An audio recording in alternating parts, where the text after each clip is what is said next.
مجمع للدين مشق أو ترق منا الدماء كبروا الله أكبر ارفع.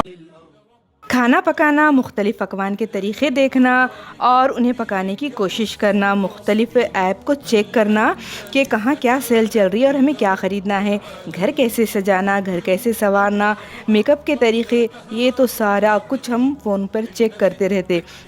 کوئی بات نہیں، وہ تو بہت اچھی بات ہے، کریے، مگر اس کے ساتھ ساتھ دین کے باتوں کو بھی سیکھنے کے لیے کچھ وقت دیجیے. اس لیے میں یہ سوچی کہ آپ لوگوں کی دلچسپی برقرار رکھنے کے لیے کبھی پکوان تو کبھی گھر تو کبھی سلائی تو پھر کبھی خوبصورت مناظر کے ساتھ آپ کو کچھ نہ کچھ اچھی باتیں بتاتی جاؤں. پیاری بہنوں، السلام علیکم ورحمۃ اللہ وبرکاتہ. آج بہت دن بعد سیرت کا ایک بہت ہی خوبصورت واقعہ میری نظروں سے گزرا، تو مجھے لگا کہ یہ خوبصورت واقعہ میری پیاری بہنوں کے ساتھ مجھے ضرور شیئر کرنا چاہیے. نبی کریم صلی اللہ علیہ وسلم کی شخصیت کو 4 چاند لگانے والا یہ واقعہ مجھے آپ کو ضرور سنانا ہے، کیونکہ مصطفیٰ جان رحمت صلی اللہ علیہ وسلم نبوت سے پہلے کتنے انصاف پسند، رحم دل تھے، دوسروں کی مدد کرنے والے میں پیش رہتے تھے. یہ اس واقعے میں ہے. یہ واقعہ حضور صلی اللہ علیہ وسلم کی زندگی مبارک میں پیش آئے یادگار واقعات میں سے ایک اہم اور یادگار واقعہ ہے.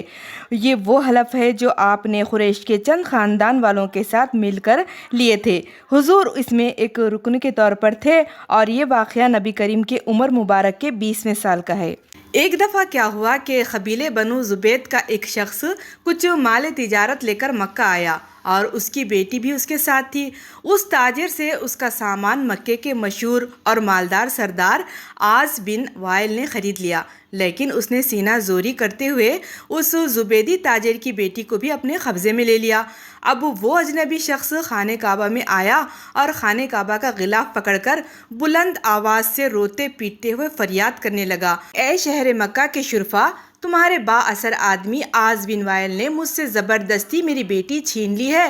میں مسافر اور مظلوم ہوں. تمہاری خدمت میں درخواست کرتا ہوں کہ میری داد رسی کرو اور میری بیٹی مجھے واپس دلاؤ.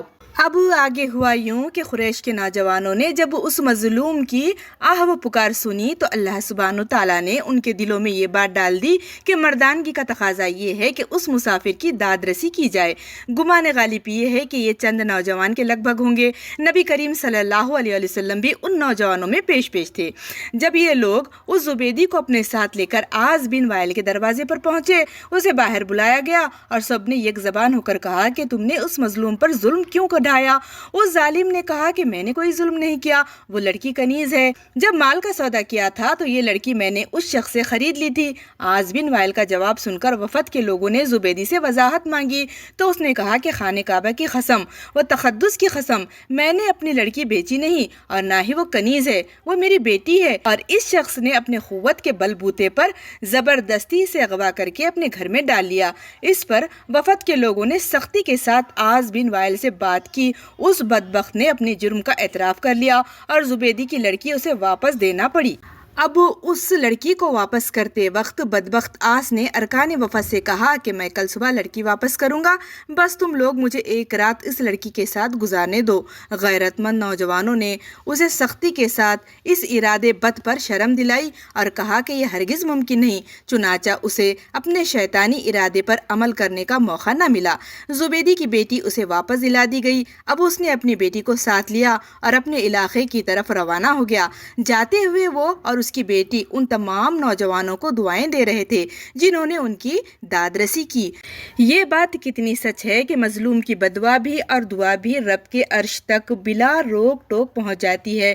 اور وہ قریشی نوجوان بھی کتنے خوش نصیب تھے جنہوں نے مظلوم سے دعائیں لی.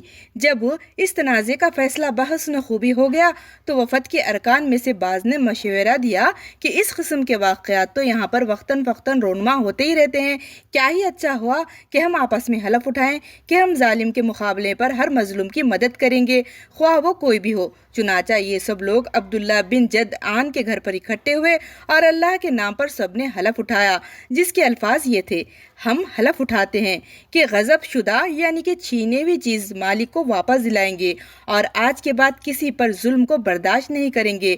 ہر مظلوم کی داد رسی ہوگی اور ظالم کو اس کے ظلم کی سزا دی جائے گی۔ نبی کریم صلی اللہ علیہ وسلم اکثر فرمایا کرتے تھے کہ میں نے عبداللہ بن جدعان کے گھر پر جو حلف اٹھایا تھا، آج اسلامی دور میں بھی اگر کوئی مجھے اس طرح کی دعوت دے تو میں بے شک لبیک کہوں گا۔ تو یہ تھا ہمارا آج کا مختصر چھوٹا سا بہت ہی خوبصورت نبی کریم صلی اللہ علیہ وسلم کی سیرت کا واقعہ۔ کیسا لگا مجھے ضرور کمنٹ کیجیے۔ اللہ حافظ۔